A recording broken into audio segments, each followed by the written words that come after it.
Fala pessoal, que a graça e a paz do Senhor Jesus Cristo seja com vocês. Espero que você esteja bem e que bom que você chegou até esse vídeo. Nesse momento eu gostaria de compartilhar um texto bíblico contigo, gostaria de dividir uma reflexão. Eu quero convidar você, se você tiver uma Bíblia aí perto de você, pegue ela, abra ela, vamos juntos aprender um pouco da palavra de Deus. Eu quero falar com você através desse vídeo sobre chamado, sobre vocação. E eu quero que você tenha paciência.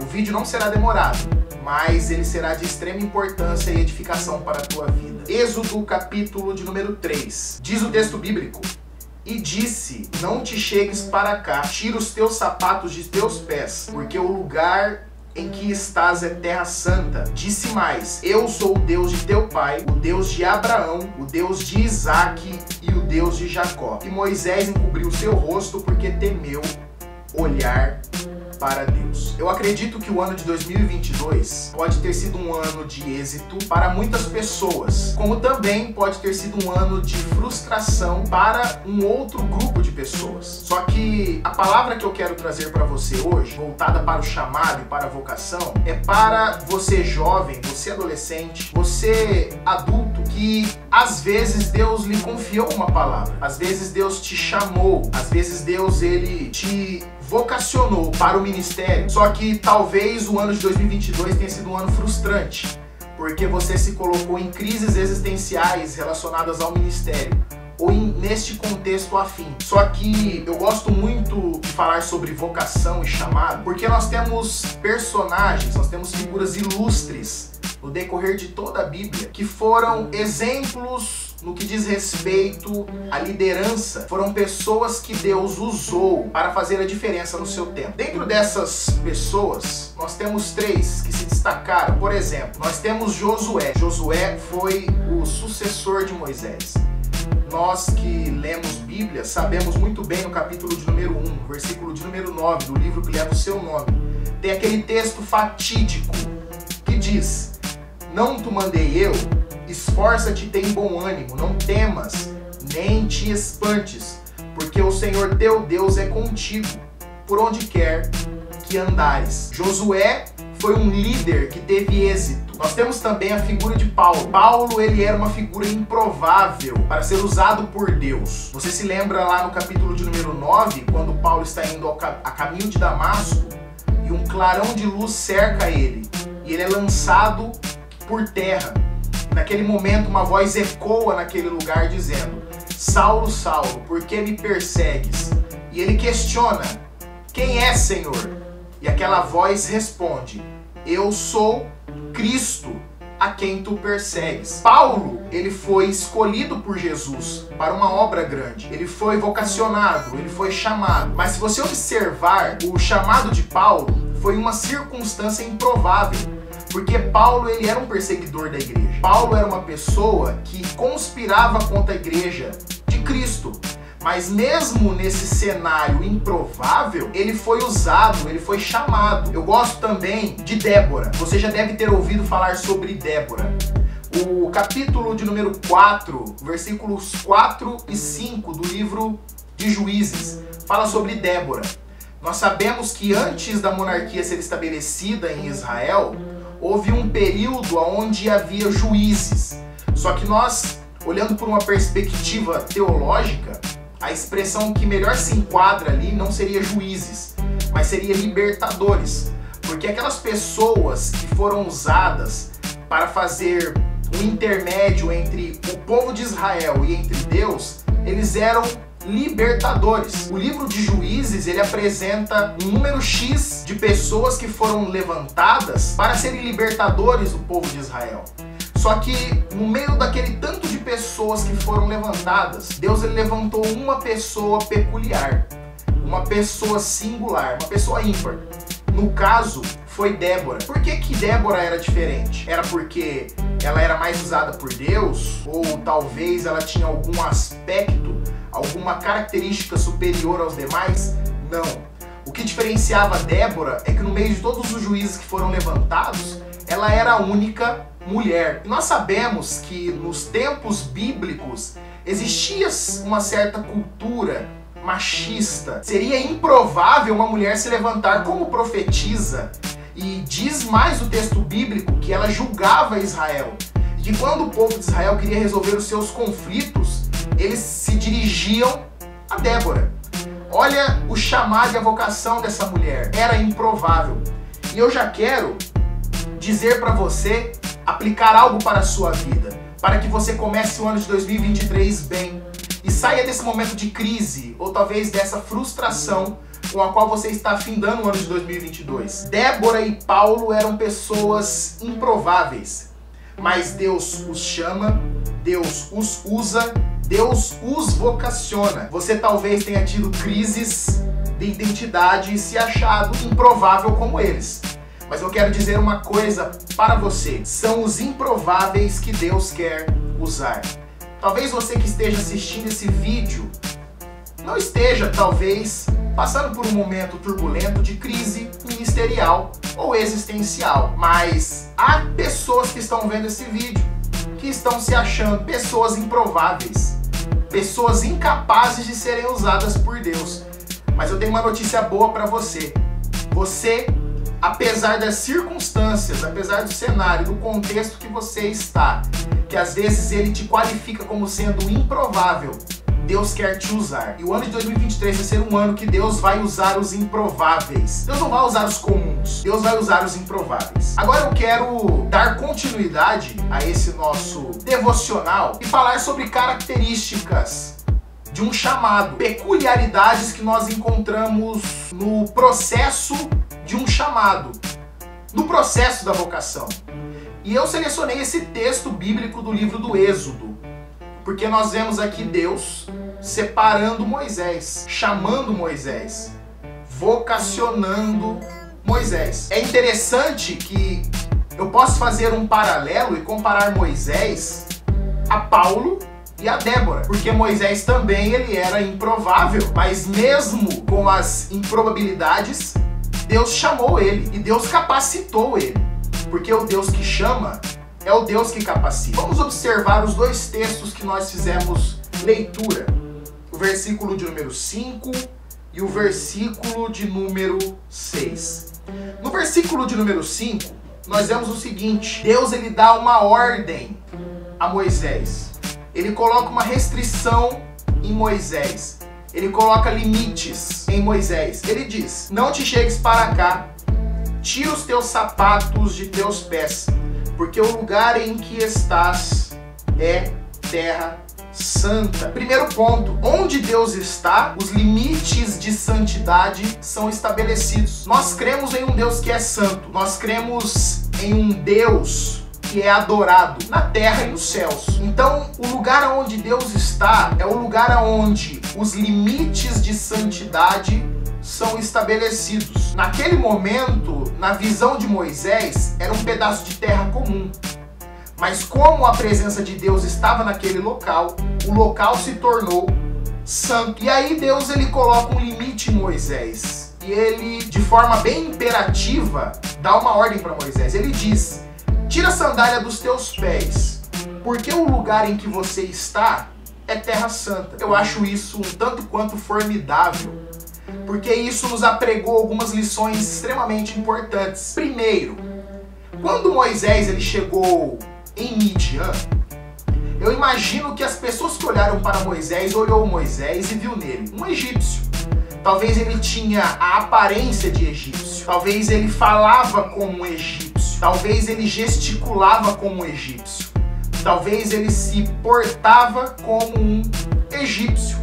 Só que o que eu acho interessante é que ao longo dos anos na sua vida, a sua postura, o seu jeito e a sua conduta vão sendo mudadas, vão sendo transformadas. Depois de um certo tempo, tudo era diferente. As reações, a sua linguagem, o seu caráter. Só que tem um detalhe: talvez as sandálias que ele usava ainda eram do Egito. E olha que interessante como Deus trabalha o chamado na vida de Moisés. Ele chama Moisés, só que ele coloca um limite. Não chega pra cá. Tira a sandália dos teus pés, porque o lugar que você está é terra santa. Agora eu quero que você observe comigo uma coisa. Se as sandálias que Moisés estava usando ainda eram do Egito, eu quero que você pense o seguinte: quando Deus coloca e estabelece o limite, Deus estava falando para ele: eu não quero que você se chegue perto de mim carregando coisas do seu passado, de um passado onde eu não estou.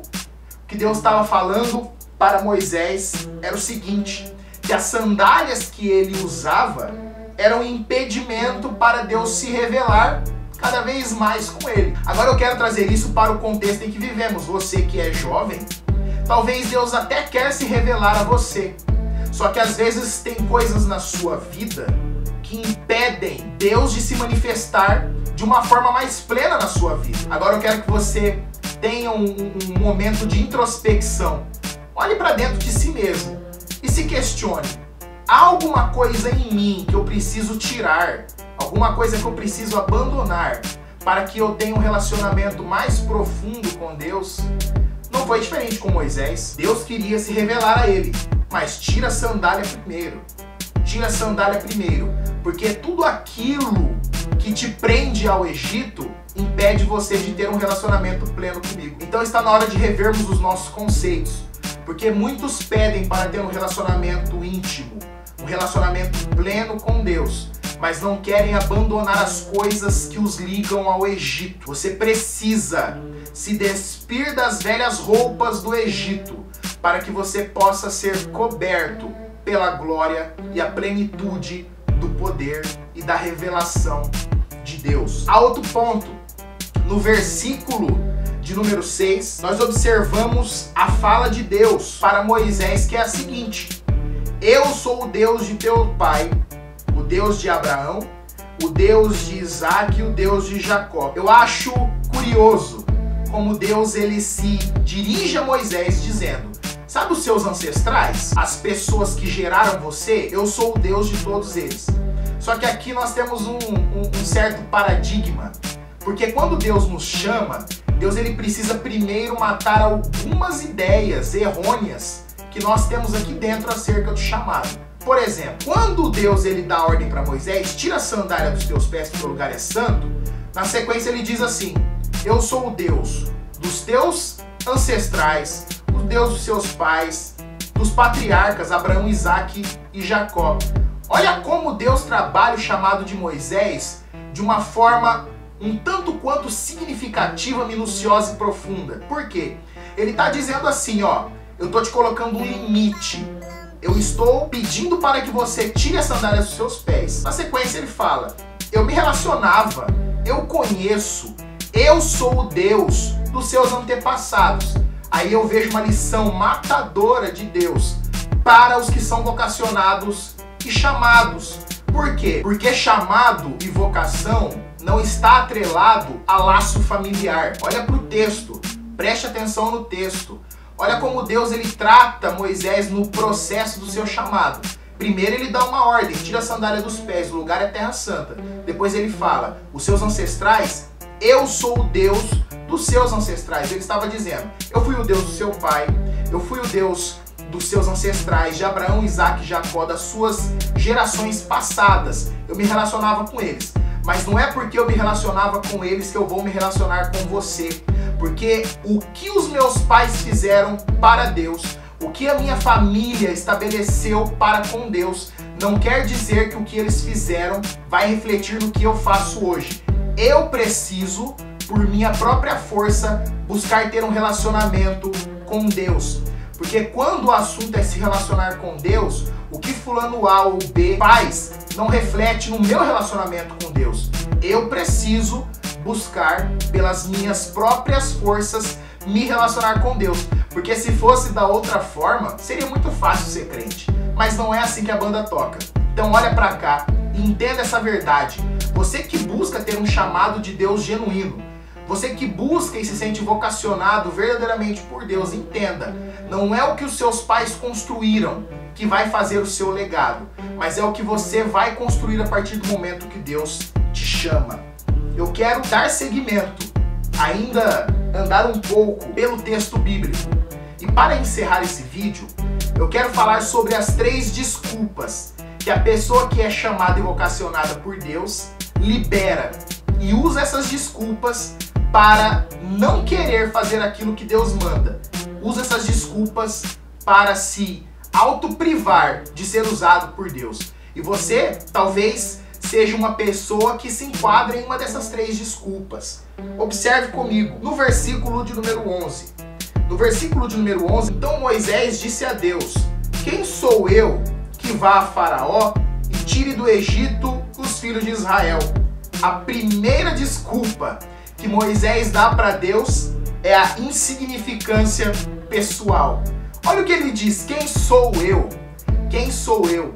E eu quero que você entenda uma realidade. Não é quem você é. De fato, você não é nada. Porque ele não poderia libertar o povo pela sua própria força, mas pela força e o poder de Deus, que o chamou e o vocacionou.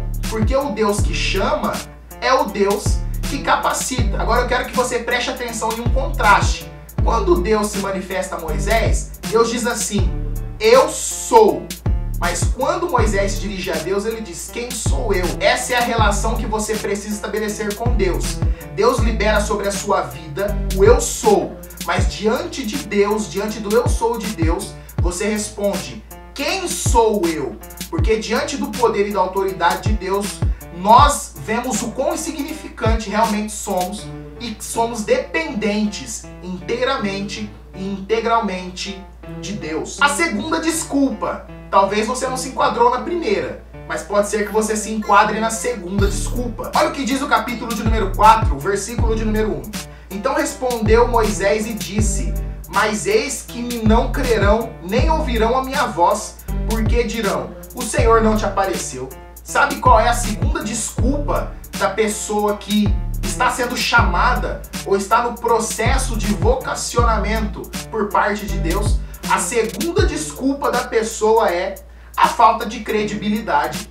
A pessoa, ela se coloca em uma condição aonde ela pensa que ninguém vai dar ouvidos para ela, aonde ela acredita que todo mundo vai ignorar ela. Eu até entendo a situação de Moisés, porque Moisés, ele viu Deus falar com ele, mas as pessoas que ele iria enfrentar não viram. Elas de fato não vão dar credibilidade. Mas você não pode usar isso como desculpa para inibir aquilo que Deus tem para fazer na tua vida ou a forma com a qual Deus vai te usar. Essa é a segunda desculpa, a falta de credibilidade. Você que está me assistindo e ouvindo o vídeo até o presente momento, eu te questiono: você está dando a primeira desculpa? A segunda desculpa? Você se enquadrou em alguma delas? Agora ouça com atenção a terceira desculpa. A terceira desculpa, nós vamos encontrá-la no versículo de número 10 do capítulo de número 4. Ali no versículo de número 10, Moisés ele diz ao Senhor: ah, Senhor, eu não sou homem eloquente, nem de ontem, nem de anteontem, nem ainda desde que tens falado ao teu servo, porque sou pesado de boca e pesado de língua. Antes de eu falar sobre a terceira desculpa, que é a desculpa da falta de eloquência, eu quero te questionar.